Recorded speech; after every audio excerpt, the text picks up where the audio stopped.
Ah, voilà sur scène, Vienzo à relater. Et là, yo so que poto moni bosso na déjà dans yo to l'accès de Anzela. Yo to l'accès Anzela. Voilà, et puis on vend le produit na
Ah, si on ne sait pas telle émission en été, moi ça va c'est quoi pour éviter.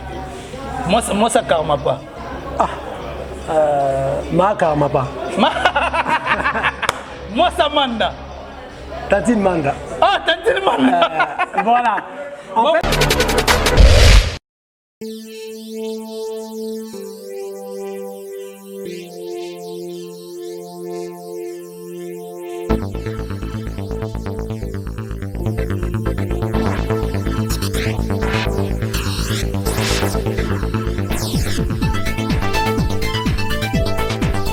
Voilà, restez branchés sur Echa News et Télévision avec votre humble serviteur héritier Iboula, représentant valable Bayaka, l'homme de Betabilo, l'homme de Misala.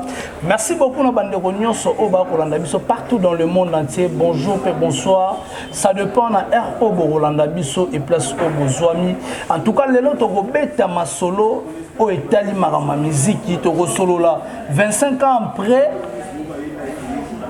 Wenge lelo esangani po babete la biso stade de Martyr to moni déjà bandeko mususu o baye déjà na Kinshasa donc to moni ba tutu Kaluji to moni ba Robert Kokota to moni ba passer ku sangila ku to comprendre te po na biso ko marane muto ya ne ba ngo lobaka ko muto nzambe mais to moni na délégation aye titina al campone pas azala ki to robeta masolo wana to ko sola pe masolo ya passage artiste Ferrego là. Moi muke to otambola moi muke parce que maman moto eza kopela kaka to kobeta pe masolo oyo toyoki ndeko mususu oza journaliste kolobaki ye azala problème na ferité pour Paul Mopasso labi faire nem dans na problème na. To me rappelle ko sur par rapport à ndeko nenga lobby a métier un peu ko dépasser ba borne par rapport ya ba ndeko musu oto yebi ba to ba pesa ba estime de respect parce que ça la 9 ans na poto 10 ans ça dit pas que non on l'équipe ba tout aux à la terre non parce que moto na moto ana ba potentialité na yo o ba pesa ils appena ba musu ko boya bandeko ba ko sala musala o ba sala ngo dignement ko ba yebi pende nini évoluer na musala yango yango nga héritier ibula je dis merci na bandeko nyonso o ba ko landa biso partout dans le monde entier je dis merci beaucoup à mon vieux Adrich Chamotomètre Bebazi Beba Tchafouin au mona yango merci aussi à notre agence CP Cristiano Pedro Ozomi bongo na Katsa Aksaray précisément na Istanbul wana ko mona bongo Mike Didier Mongongo so poye bongo na Angola na populaire Angola plutôt na populaire wana ko mona les boss Silas c'est Pedro bateau ba ko assurer export et import ya biloko na bino en toute sécurité. Joyeux anniversaire à Joshua Mwanza Mongongo a fêté anniversaire na bongo le 30 avril oyo donc kozala kitoko na lengi mwana na biso moko ya Mike Didier Mongongo Joshua Mwanza Mongongo, en tout cas, merci beaucoup. Happy birthday to you. Nayo vraiment. Merci aussi à Dali Iboula, maman Mokonzi, maman Nadalex, Daniel Bébé Star, on a fêté bon le 30 avril, au anniversaire.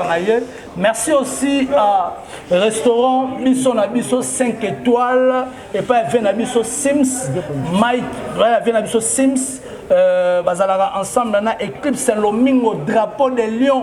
Bazalake longo wana na restaurant biso na biso 5 étoiles et pas vient na biso Sims aux ala vraiment bazala ensemble na Eclipse Lomingo drapeau de Lyon de to robeta so robeti tout wana po olia bio aux ala vraiment merci na Nelita Mbel Brida Jessica Jenga London Patrick Mpamou je te salue Marine John Queen Madère pourquoi pas Nelita Mbel Brida maman Lanita la gabonaise merci aussi à maman Fanta Fofana merci à Papa Ali Damavouba coach Emmanuel Kalonji. Moi, merci beaucoup à Filigola qui est derrière la caméra. Je dis encore merci à Papa Emma Kapita, le tout puissant de la presse congolaise, ma maman Chandra Kapita, la patronne donc Rosala Kitoko na Elengi. Moi, aujourd'hui, je reçois pour vous celui qu'on appelle Boyembe, Jimmy Boyembe, que je dis directement bonjour. Bonjour. La liste n'est pas exhaustive. On a mon petit bilan. Il y a ma liste. Voilà, Esha News, toujours au chevet d'actualité. Madame, messieurs, merci beaucoup. Nous avons un grand plaisir. Il y a qu'on partage encore un grand plateau na Mukonza Bayaka. Mukonza Bayaka, son héritier Iboula, on a avec un grand H. Voilà, l'homme de Beta Biloko. Et ça H aspiré. Ce n'est pas un H mioé, hein? Voilà. Un H aspiré. Donc merci beaucoup. Je crois que merci à vous tous qui avez eu le temps de nous regarder à travers cette émission, cette chaîne Esha News, parce que ce n'est pas donné à tout le monde. Hein. Il y a des ceux qui étaient plus intelligents que vous et moi, plus sages, plus fortunés, je ne sais pas, plus courageux, mais qui n'ont pas pu voir cette belle journée. On a eu chance, on a vu sur Esha News, on a s'abonner vraiment massivement parce que désormais, Jimmy Boyembe sera toujours intervenant à Esha News, surtout le plan politique, culturel, on sera là. Donc voilà, donc abonnez-vous, on est là vraiment, on va vous faire toujours du plaisir. Hein. Tu auras toujours objectif, tu auras toujours objectif, voilà, voilà, on défend une bonne cause. Hein. Voilà, merci beaucoup Jimmy Boyembe. Bandeko tout ba Rolanda biso ba tout pe ba yebi je salue Junior Amadji oza Rolanda biso bon na mboka États-Unis. Amadji na USA ya. Voilà na États-Unis. Colorado je crois. Voilà. Yeah. Lelo bandeko ba ko tala ba Rolanda yo. Jimmy Boyembe oza mutu o fandi pe na milieu politique, o fandi pe na milieu musical, o tala pe mama musique ninga za okende. Si aujourd'hui tu peux parler ninga ko tala, ninga ko dessiner musique na biso, ça marche? Oui, ça marche. Ouais. Oh, tempora, oh, Maurice. On ne peut pas comparer les époques. On a eu les époques des grands Calais, tous les époques Papa Wendo, tous les époques Papa Mbaba, Azaïko, Wenge, et l'autre vivre à l'époque, il y a le Padra, il y a Fali, tous vivre à l'époque Nabango,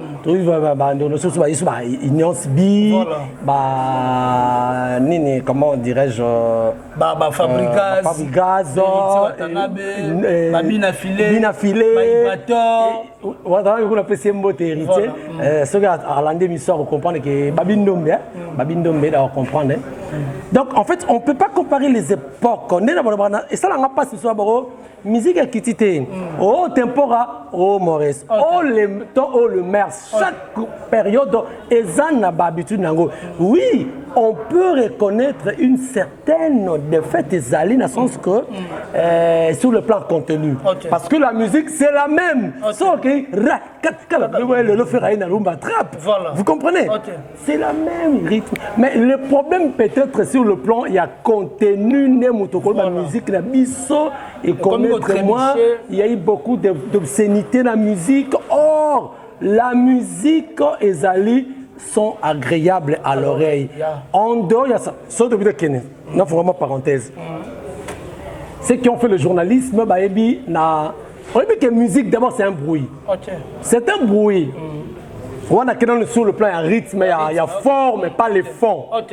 La musique, dans le journalisme ou dans l'audiovisuel, définissera la musique comme étant un bruit organisé en rythme de séquence afin de produire un son. On appelle ça exemple. Quand je crois il y a Afrique du Sud, 2010, il y a Afrique du, non, pas Cannes, du monde, il y a Afrique du Sud.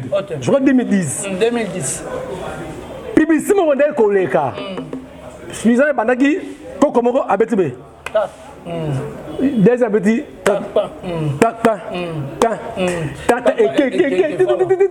après et sali c'est ça, c'est-à-dire au départ c'est un bruit mais ce bruit est organisé en rythme de séquence et produire un son, c'est ça en audiovisuel. Je crois que je ne pas ça comprendre. Donc en audiovisuel c'est ça. Maintenant la musique un son agréable à l'oreille. C'est un peu la même, on a la définition audiovisuelle. Donc, sur le plan maintenant, il y a contenu, des monuments déviations zali, bande on a biso, déviez-moi na ba insalité. Or, la musique éduque aussi. Mais les lots, et comme moi, déviation, on attend à la bêtise à la rapide. Il y a la bêtise zali, mais c'est un peu atténué. C'était atténué, on doit comprendre que c'est une bêtise. Parce que maintenant on respectait ma bonne mœurs. Mais le nez. Codifié, on pourrait dire. Voilà, donc atténué, codifié. Donc c'est un peu ça. Et ça dit que différence il y a hier, dans les lots, et comme il y a un poisson. Donc la bêtise moula, Nicolo, il y a Matolo. Les gens me diront que pourquoi bêtise moula Matolo et moula Matolo? Oui, mais vous devez savoir, la chanson, c'est comme c'est un discours qui relève de deux dimensions sémantiques. Il y a la connotation et la dénotation. Donc là, je crois que nous le verrons prochainement. Donc tu vas comprendre. Donc pour dire que Bayebi ou Bayemaka. La musique est connue, même musique est quoi dans côté. Moi, ben salité, mais c'est pas bon aussi. En tout cas, musique est ça va. Voilà, merci beaucoup. Musique est bien 25 ans après disparition. Il y a Wengen, vraiment, mais chaque mutagene luka na ndenge mais so bazongi. Lelo déjà tout le monde va tout ba au moins ba imaginer ba yena aéroport tout le monde va passer ko sangela tout et tout. Né na loba na sommaire na nga, on a rebêté la biso stade de Martyr le 30 juin. Jimmy Boyembe ba ndeko ba ko lando est-ce que concert wana et soir à l'hôtel to revivre Wenge 4x4 to vivaka. Très bien, oui. Oui, moi je suis très optimiste. Voilà. Naza vraiment optimiste. T'as babou c'est une histoire. Voilà. Na sepeli na vient na bubuli yondela. Vraiment li kondi protège souka. Souka sécurité zaki na parce que yem taza parmi pas na projet on a sécurité parce que y a za partenaire à police. Donc on va travailler na police bubuli yondela c'est bien son natif à Banda vous avez baraté hein. Je crois des cannes ni bien tiré des cannes. Donc bubuli yondela ayena nous en tant que voilà Boubou Lionel a en tant que natif notable à Bandal et encore que projet peut m'appeler Amadou Diaby appelle projet voilà bon c'est bon Ne rêvez pas. Bis là-bas, ne répète ça Wenge. Na dimba boma. Ok. Dimba boma va y histoire. Voilà. Place Wenge. Voilà. Donc je profite que le premier il y a une marche pour le soutien à la Wenge. Le premier mai Kakoyo. Je crois que c'est dimanche. Ok.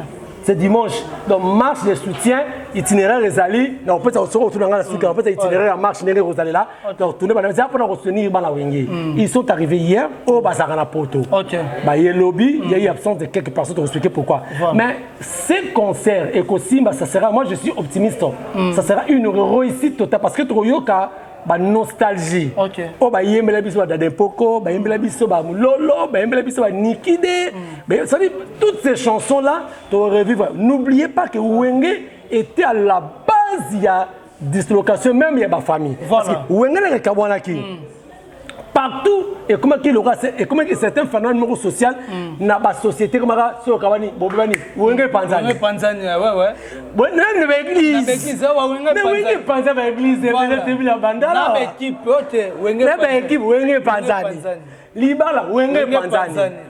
Donc ces gens après 25 ans, moi je peux dire que Amadou Diaby je vais pas dire réussi, a réussi les grands coups. Voilà.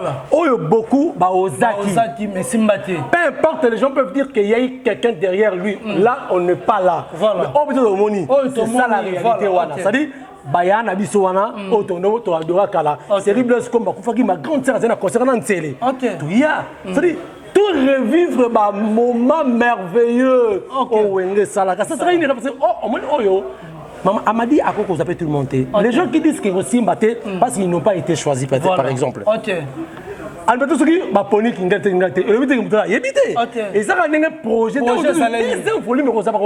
Et puis on ne sait pas peut-être que lorsqu'ils vont venir, Awa, bah associer dans les points. Oh, besoin de monnaie officiellement, par carte de mon lagi. Ok. Tout le monde a man. Non. Mais man, Nazali, pas un communicateur. Ok. Oh, bah ça, voilà un projet. Ok. Tout le monde a man. Ok. Tout le monde a des fous, tout le monde a pas tout. En fait, t'as qui n'y va pas dans une fête, pas Zali. Ok. Parce que l'artiste fait rigolo. Fait partie des 4x4. Voilà, alors tu es à partant. Pour comprendre, mais par rapport à ça, non. Peut-être que moi, Bilo, moi, Mickey, on sait pas. Voilà, vous êtes télévision de temps. On n'a pas artiste actif à Rosa. Et plus ce qui est tombé que faire et hasard, peut-être on a carné naïe. Et ça, et ça permet de. Il va dire ça. Il va dire ça, il ne va pas participer. Parce que pour faire des bandes ça, il va y avoir lobby, il y a pété. Voilà. Carné la bango. En fait, c'est un peu ça pour dire que ça ne peut pas tenir. Si ça va tenir. Et aussi, et puis, ces concerts, à ne pas oublier, c'est le 30 juin. Voilà, le 30 juin. Le 30 juin, 70 ans. Yaya, de l'indépendance. Voilà. C'est un fait historique. Alors, pourquoi on a mis tout qui ces gens, moi, excusez-moi, pardon, je m'excuse. Pourquoi ces gens, ils ont choisi le 30 juin? C'est ça. Le 30 juin, au moment où on commémorer date d'indépendance, c'est la date de maturité. C'est le moment où Wenge Baponi que Babeta concert, il y a réunification, il y a unification. Mais bien au moment physiquement boyé. Voilà.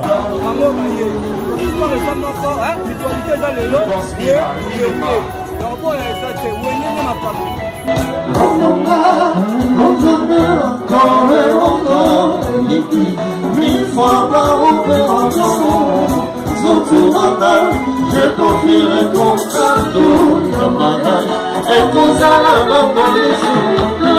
Ababsa, ne tombe pas ma chérie, maman dit maman, ma conseil ne jamais. Adieu, ton facture exagérée, mon temps balissant, les aliments m'ont mon conseil ne songe de vie, c'est comment je veux le bonheur avec toi, mes mon ailleurs. Mon lieu, je n'ai pas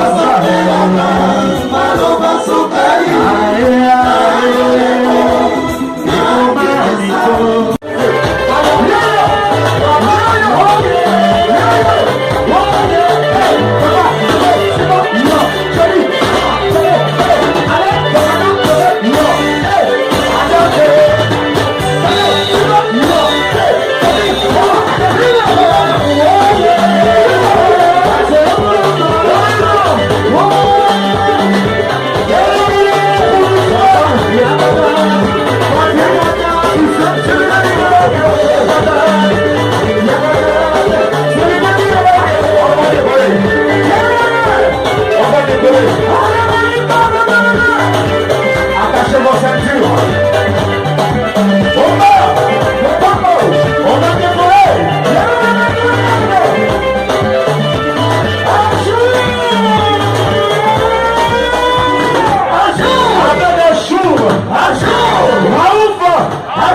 Le patron beau gosse.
Allez, bloqué.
Look at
Mais spirituellement, c'est l'unification du pays qui va se faire.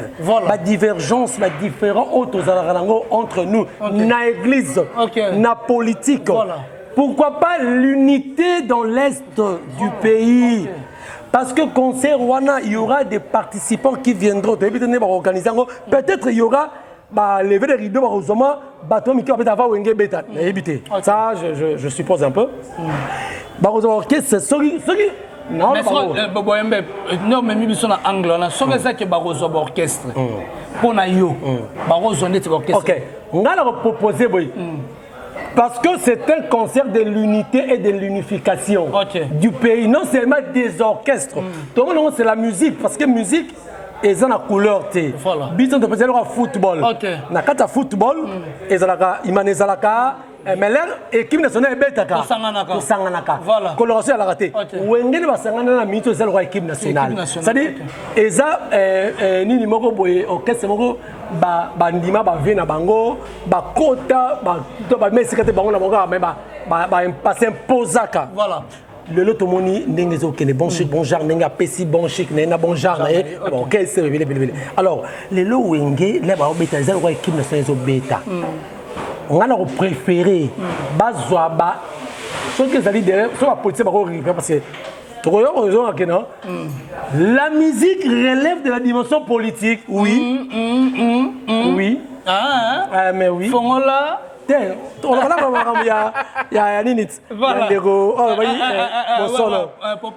musique relève de la dimension politique. Voilà. On en parlera. Pourquoi pas comme ça concerne le 30, c'est une date historique. Ok, c'est une unité. L'église au Kabana qui est au Bozonga. Wenge Sezongi. Wenge Sezongi. Oh, il va au Kabana qui Bozonga là. Wenge Sezongi. C'est spirituel. Bonsoir. On est ici, on est ACK. Ah, on l'a invité. Voilà. L'homme de Trump, on l'a invité. Voilà. Bokena Est. Voilà. Bozi orchestre Mikio et Beta. Boya pas mettre lever les rideaux. Oui. On a la proposition en gars. Oui. Oui. Nabi ke bokoyo kapango. Oui. Bon kata siko koto. Là siko faut battre na ba jeune o ba beta ba jeune talent. Ba jeune talent. Bon ça là parce que concert oyo, bon moi on a concert ya Wenge. Mais ça peut bouger les choses dans le pays oyo sur le plan politique. Bon comprendre. Voilà. Bon kangelo nga na oluba lelo. Après les 30, bon ba Jimmy à sa mission on a Esha News. On avait parlé. Voilà, on avait parlé. Est-ce que tu dis revivre paix na fête wana na réconciliation wana na bosangana to revivre paix quadra Koffi Olomide na podium. Ah bon. Ah c'est hein. Ouais, donc on vivre un peu comme on appelle Koffi Olomide. Wenge beti na moi après moi babi makeno nous signalons la présence Il y a ambassadeur. Ambassadeur, il y a culture. Et surtout qu'on fait le ministre ambassadeur de la culture. Bon, il y a un ministre de la culture au Zala. Voilà. Et au Zala, ambassadeur n'est pas Bazala. Ah, son Amélie. Quoi encore à mal? Ah, oui. À cause de ça. Au moins, tu as sangana wenge salipe oase kwana kofi le milieu bayokani. Donc, on a une aussi un gars na mo pao na petit peu Edi. Vraiment bon bureau hein. Na petit Edi mote mingi sikazali. Et ça va bien. Et ça va bien. Et tant qu'ambassadeur, il y a culture. OK. Ce qu'azali. OK. Na aussi après bande ko ya wenge.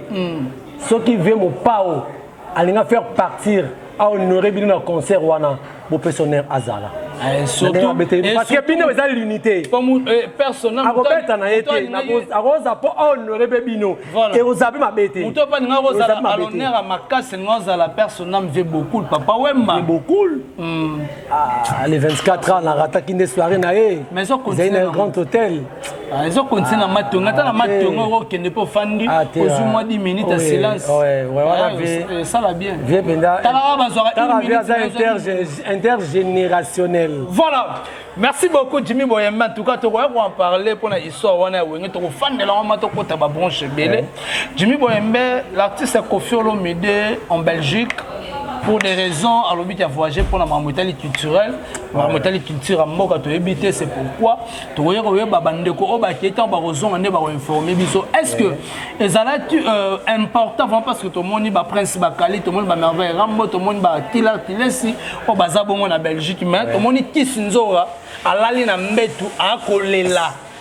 À Kolela, pourtant dire que non, Kofi a sali monté ma passe. Et puis, tout le monde est aboundi trop. Yo rolo banon c'est vraiment important. Oh mais un jour, viens un jour on a au Cameroun. Pourquoi? Yo to kende a wana héritier. Kata ko to bilamba so ba image ko zali. O pese mabele. Voilà. Prince Bakali félicitations mbote mingi vraiment c'est que zali. Oui Prince Bakali to kutana ye. En fait on se voyait hein. Tonoro sur la tête, tout le monde na kaka. Na kesa le mission na Denis Lessi. OK. To fallait hier à ça là avant après nga. Na salle émission na Souka Prince Bakali est venu me dire que mon frère en tout cas félicitations. OK. C'est là où il est très sourire. Il est passé à l'émission en tout cas c'était bon. C'est quelqu'un que j'aime aussi mais sur la peine où était Prince Bakali. Mais qui Azo pour trop pour il y a Kofi et il parle de Kofi. Bando zana yi Christine Jora vient Jora Koutou. OK. Là il y a Kepoto. Bakali là il dit oh là pourquoi France, Belgique, Turquie. Voilà. Angola pas c'est quoi qu'on est là pourquoi? Pourquoi? À travers la deux places. Sans objet. Sans objet. C'est sans objet. À travers la deux places, ça montre que côté on a. C'est voilà la soya on est la bongo. Que pour bakala que yo c'est na mon image on est sur. C'est sans objet. Allez maravion té. C'est sans objet. Comment 20 jours Olingo zala yomo four au moulin pourquoi? Allez lipo o ba memache za tu va faire 2 ou 3 jours. Mais si on a rien ba ti ba faire 20 jours. C'est ça le comble. Pourquoi l'égoïsme à ce niveau? Pourquoi? Ah, ok. C'est l'égoïsme. Oh, c'est l'égoïsme. C'est l'égoïsme. Pourquoi? Pourquoi? Si c'est réellement là qui passe, qui passe. Je parle de ce qui est au cas où. Qui passe. C'est ça qui passe, c'est l'égoïsme. Pourquoi? Non, non, non, c'est l'égoïsme. Non, pour voyager trop. Viens dans l'égoïsme. Il y a l'égoïsme. Je l'aime beaucoup. C'est une émission déjà. Tu as l'égoïsme. Elle parle. Elle ou il? Elle parle bien. Elle parle bien. Donc, elle veut vendre le produit. Ok. Il y a ma casse. Ah non. Au moins, tu as mis le marketing. Voilà. Serge Njora. C'est Christine. Ah, c'est Christine. Ah, son vrai nom, hein? Son vrai nom. Pour ça, Vienzora, il faut Vienzora. Ah, Vienzora. Voilà sur scène, Vienzora. Vienzora, on l'a laté. Et là, on y a ce que pour tout le monde, il y a déjà dans. Il y a l'accès de Anzela. Voilà, et puis on vend le produit, on a bien pour tout le monde, on a salamon mouké pour les pâtes, mais tout le monde a zone, il a raison à comprendre que l'artiste fait rigolo à vaut de l'or. Oh, à Gapé, pas faire. Français, on a aimé la lingala. Ah, tu ne fais pas aimer bien le français, hein? Ah oui, aimer bien. Ce n'est pas des, ce n'est pas des, ah ouais, ce n'est pas des ours, c'est du rap et du mbara. Ce n'est pas du, ce n'est pas. Français, ça, ce n'est pas des ours, c'est de la rumba. Voilà. Oh là là. Tu confonds. Mais les gars, bien, oui. Oh, il y a ça. Très bien. Il faut que les coaching pas un grand artiste, mais on coaching à la yemba. Non, non, non, c'était. Mais il y a coaching, il y a pas les padres. Attendez le. Pour reformer là. Voilà. Merci beaucoup Jimmy Boyembe bandeko ba Rolanda yo. Les autres mon a dit ndeko na biso partir à Poto Popol pour dépasser pour dépasser ba limite ya koloba ke sango azati vraiment na mesurité ya koyamba faire egola na plateau par rapport ya ba question aux en reposer faire a poser 45 minutes à ba question concernant l'artiste Ipupa. Mais ce qui est manager, il y a Ferry. Alinga kolinga te Ferry aleka na émission ya bosolo na politique. Jimmy Boyembe. Beta biloko. C'est bon en fait. Yo ça on a bureau à Ferry. Bureau. Bon, on a la monta Ferry. Voilà. Na Gaulois. Na pesina no mbote na DG Blaise Polo, un homme compétent. Voilà, il y a Pichu Botoko. Ibou Noir. Oui. Ok. Dans ce qui bureau, a fait Rezaki Makasité, mais de le faire, faire en lui seul ne peut pas. Ok. Ne vous en faites pas. Voilà. Faire en lui seul ne peut pas. Faire à l'euro là. Et puis, symbole de la Belgique, c'est l'union fait la force. Okay. C'est en rassemblant la force, il y a bateau, idée à bateau, na ba idée na bino, ba frappe fiston, voilà, ba gouvre le Gaulois, quand les bossala kawana, faire en tire quelque chose. C'est ce qui aussi qui fait sa force. Lui a la capacité de chanter. Voilà. Mais pour le maître, lui peut penser boyer. Bah, professeur, il y a université. Ceux qui va préparer cours, attends, ça la doctorat, sa thèse na bango. Il fait lire son travail na Moninga Moussou pour dire que l'homme est toujours imparfait. Voilà. Mais lorsque le mec que tu as cité les noms, je les connais, je le voyais bien que tu solo là t'es. Parce que Bissonga Jimio, Nazalaka na rédaction, il y a information, il y a RTG avant peut-être hier. Ok, Beta Biloko. Avant hier. Il me semble Biloko à Kati Papa. N'était soit Azara, 2012. Azara, je ne sais pas s'il était qui. Ok. Mais là, il y a un bureau, manager. Quelque part, il faut accepter que l'émission est solo, donc il va faillir. C'est le bureau, ça va. Quelque part, à minimiser le bureau. Le bureau est travaillé. Il y a un bureau qui a fait. Voilà. Voilà, selon hier. Mais il a tapé à côté, moi je crois. Dans l'émission, on a oui, non, lobby, parce que j'avais le temps de suivre cette émission. Le mec Azaki est un peu trop avare, hein? Trop orgueilleux, qui moi on déroule sur le bas, qui bongaï. Kinga. On est systématisé, chronique au niveau de la diaspora. Celle caméra, monsieur, honte à vous, c'est faux. C'est faux. Et puis, papa, vous avez dit que vous avez fait ce qui a bien sali Nini. Oui. À l'église, la chaîne, tout ça. Il n'était pas si dur. Azali chronique courageux. Il a fait l'ina, oui. Chronique courageux. Pardon. Nderolanga Oyalobi, Azali chronique courageux. Oui, chronique courageux. Chronique courageux. Être en Europe. Être en Europe et le but est qu'on supérieur et bandeko. Non. Ok. Oh, à petit exemple, il y a le but de mon ami Solomabe. Oui. Azama Solomabe et Bani Mokimo, mais tout va l'inga ngote. On a critiqué bandeko misusu. Ok. Bon, il y a peut-être ça, c'est une épée, Chronique Solomabe. Oui. Attendez, c'est-à-dire, à une époque, moi je faisais des émissions politiques. Il y a un lougatio, mettez bien le papa. Dans ces émissions politiques, et puis dans la rédaction des infos. Ok. Rédaction des infos. Nazara la Molière, bisous de Molière na 24, na lycée Molière. Ok, na 4 sur l'honorable Junior Nemanemba à Yebinga. Mais c'est au Gobo et comprendre. Il y a ma bite. Dans l'accès pour comprendre. C'est-à-dire, on est passé, il y a Yaki, merci. Moi, je suis collègue de Patrick Mouyaya, l'actuel ministre de l'Information. C'est mon collègue. Voilà, Jimmy Boyembe. Voilà. T'es toi qui es là.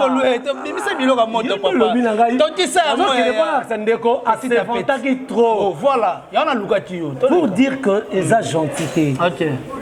Tu ne peux pas dire que au critiquer Sango. Chronique et Zanine. Peut-être il y a Sali Ina. Il y a ma BT. Tu as fait l'animation culturelle. Mais bien tu n'as pas bien un journaliste. Soit bien un grand journaliste. Ok. La chronique, ou une chronologie, chronos, les temps. Logos, c'est la science, connaissance. Ok.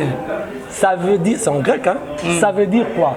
Et la science, c'est étudier un fait dans les temps et dans l'espace. Tangelanga ba chroniqueur nini, on va ça travaille dans le vrai sens du terme chronique. Chronique, voilà. Parce que dans la chronique, il y a ce qu'on appelle, il y a beaucoup de types de chroniques. Chronique, c'est faire parler, c'est le fait où ils ont rapporté dans un domaine particulier. Voilà. Dans le journalisme, même dans le journal. Chronique, c'est un article à presse. Ok. Papa, chronique, c'est un article à presse. Mais dans la chronique, il y a beaucoup de types de chroniques. Dans le journal, il y a desk politique et sali, desk sportif et sali, et desk chronique. Il y a une chaîne musicien moko boye a royer fa ba yamba ba routine na journée sur la desk ya musique. Voilà. La chronique politique. Ceux qui mutu moya connaissent Noé Chani. Voilà. Zo mutu moko on a la chronique politique et pardon, économie. Ba rozaye yenda retourne ba question et pas ya expert wana. Voilà. C'est ça. Mais dans la chronique, ça n'a même la chronique politique. La musique relève d'une dimension politique aussi. Voilà. Oui. Au confine d'Israël, Moutomoté. À confine d'Israël, c'est la bassesse. Non. Quel genre de mission il y a ça là à Olakin? Parce qu'il s'est trop vanté dans la voix d'Abi, Yves Abdallah. Non, monsieur, non, non, non. Oyebi na osa na osagi na ozali ne chronique courageux outaki ina ozende na courage soko les quêtes peut-être pas mais sous ozaki yo zwa kinde chance voilà obima oye na chaîne moro RTGA ba zwa ki yo ezali na ora nango oui na ora nango déjà profiter ba pese mission number 1 hein na yebi ko ba biloko nango te faut lo ba non c'est mission number 1 tu as fait beau ton temps c'est bien mais kolobate que Israël nous c'est la bassesse par contre il y a attiré à porter alors pas bien on a une émission bien été alors oui ayambaka bail politique mais dans la musique il y a ce qu'on appelle une dimension politique parce que la dimension politique dans la musique c'est une production de faire et de savoir-faire. Voilà. Mais c'est la politique. Voilà, en tout cas, merci beaucoup, Jimmy. La chronique musicale, il y a une politique de savoir-faire et de faire. Voilà. Le reste qu'on a quand il y a sociologie, faire, voilà. Savoir-faire. Okay. Allez chercher au voilà, c'est qu'il y a un homme maîtrisé. Il a maîtrisé. Il a le droit de recevoir faire et conflit. Par le que Israël a tapé à côté, n'a pas mis ça tout. Ayami, non. c'est vous, en fait, c'est le gens, il y a médias en ligne, comme ma créaka buzz, basé partout. Ils en ont fait de buzz. Ça, c'est normal. Voilà, mais parce que tant qu'on critiqué Israël, Marius Mou, il pas président de la République. Il en a parlé aussi. Alors, il était niveau. Mais Israël aussi était niveau. Niveau, mais oui. Niveau, ouais, mais il fait. Oui. C'est logique. C'est logique. Bon, ce qui est là, il fait. Et Kofi, Azaki n'a niveau. Voilà. Ce qui est les niveau à niveau. Voilà. Et puis à Kosi, Israël n'a pas fait 45 minutes quand on a ma fallu. Non. Voilà. C'est faux. Ok. Est-ce que faire le go là, c'est important à reconnaître Nana? Vous allez pas ça non. Pour faire un moment où Mali balae ya Nana e. Asundola banae yana. Je ne peux pas entrer dans tes polémiques. Ah, mais est-ce que voilà, la tigresse, j'ai salé. Moi, tu as déjà payé la tigresse. Comment maman? Père de la révolution. Papa. Faire égaux là. Nazala n'a porte-parole à faire été. Naosa la kaka. Une petite analyse. Ok.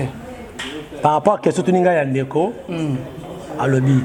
Faire à Wangani, moi si a falité.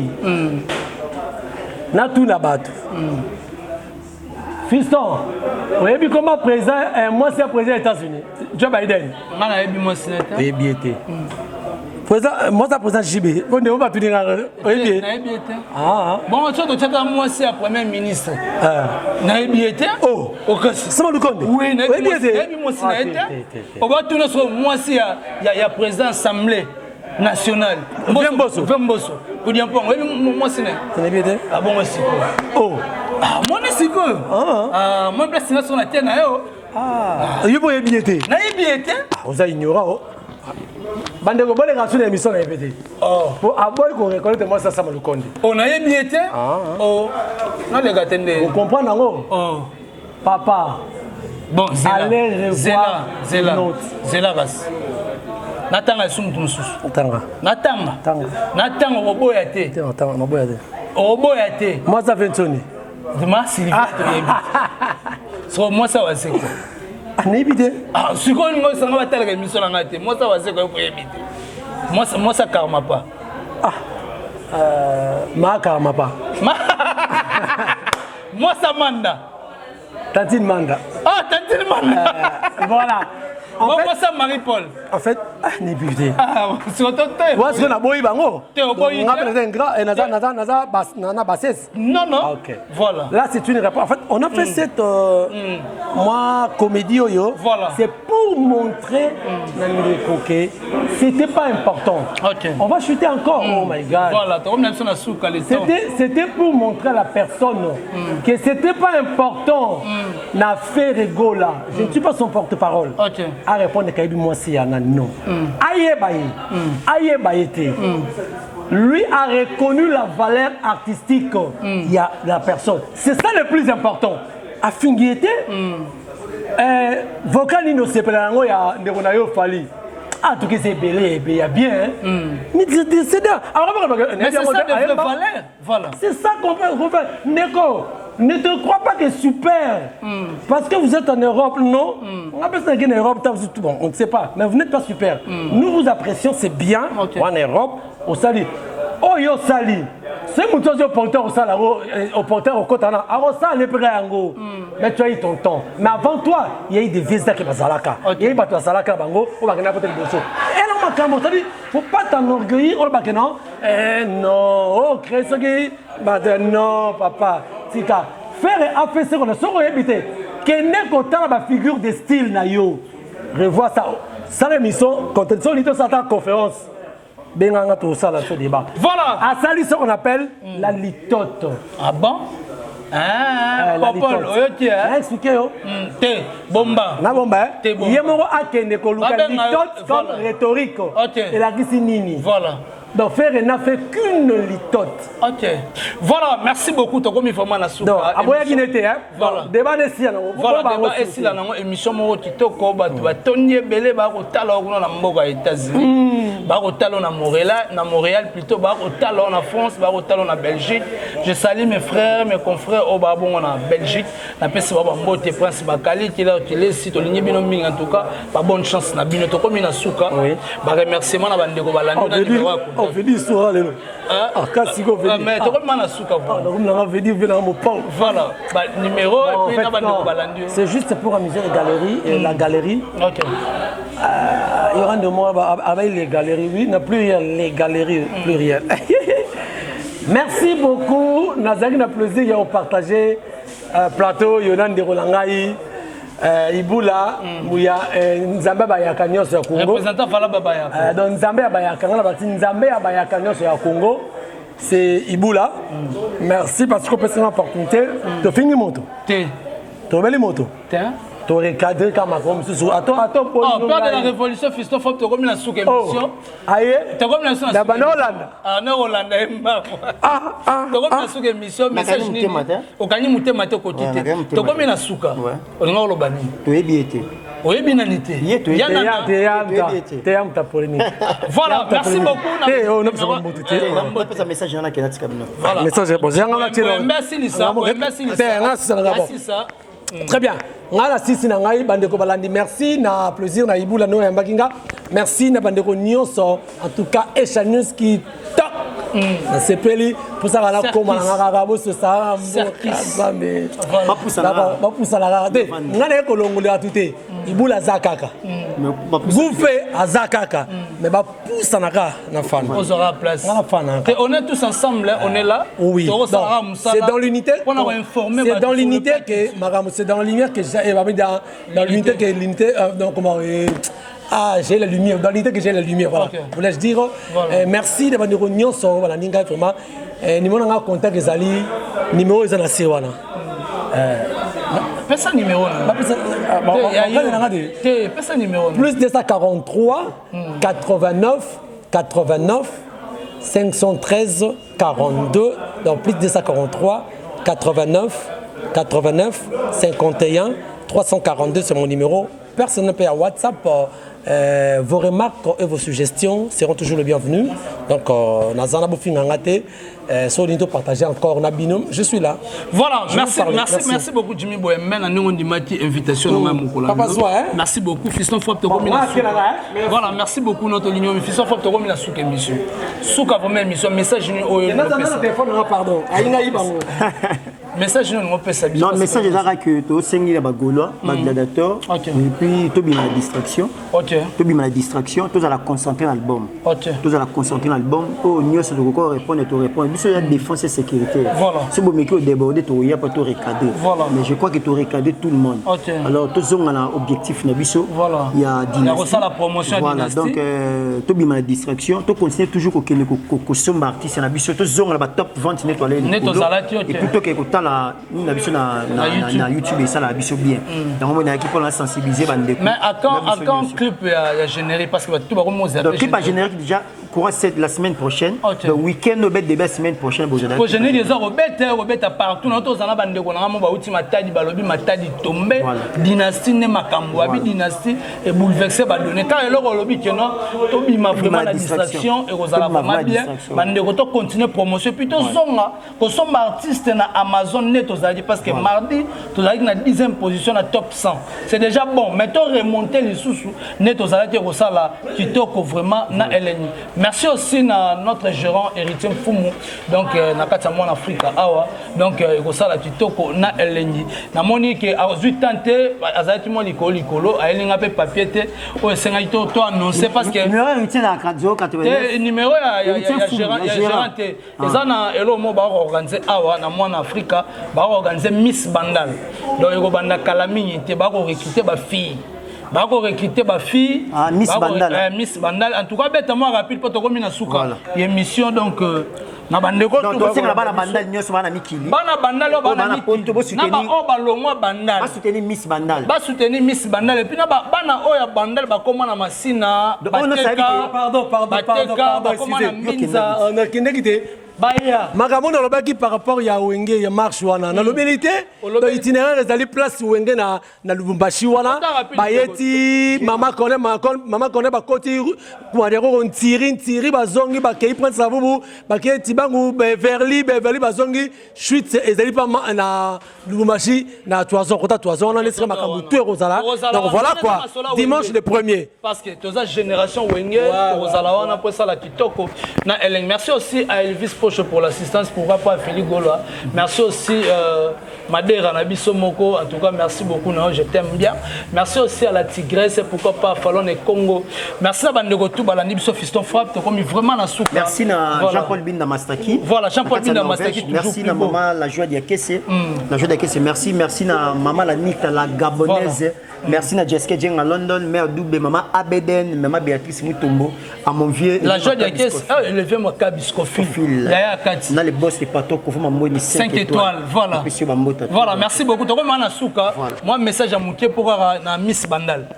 Ça information message ezala ke osengi na batu bayebi déjà le manager Romeo l'international c'est ça donc message ezala ke na ba Miss tout ya ville à Kinshasa et to lancer concours Miss Bandal donc moi en Afrique X7 club organise concours Miss Bandal. Voilà. Donc inscription est bandie déjà.